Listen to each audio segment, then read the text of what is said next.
I dressed up a little bit today because we had our season review press conference with Steve Bisciotti, Ozzie Newsome, John Harbaugh, and Dick Cass. And the biggest news of the day was certainly that there's no major overhaul coming to this team after the 5-11 season. But here are a couple other takeaways from the presser. One is that the Ravens said they don't technically have to restructure Joe Flacco's contract. Flacco said that he does expect his agent and the Ravens to get back to the negotiating table this offseason because his salary cap number is set to jump to $28.5 million next year. Working out an extension could lower that number and give the Ravens more money to spend elsewhere. But Ozzie said they don't have to work out a new deal with the franchise quarterback before that comes around in March.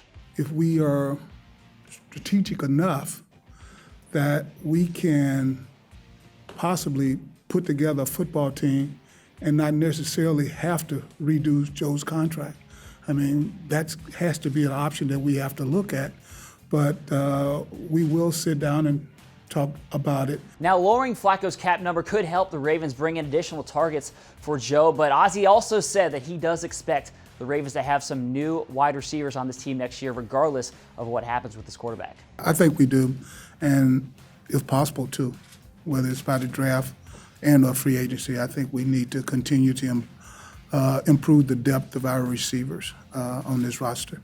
Now, there was a ton of news to come out of this press conference today, and here are some other quick hitters. The Ravens aren't raising ticket prices next year. I'm sure you're glad to hear that. Rashad Perriman should be healthy for the offseason workouts in April, and Steve Smith should be ready to go by training camp. And get this, Terrell Suggs is coming back next year. He said he doesn't want his career to end the way it did in Denver in Week 1.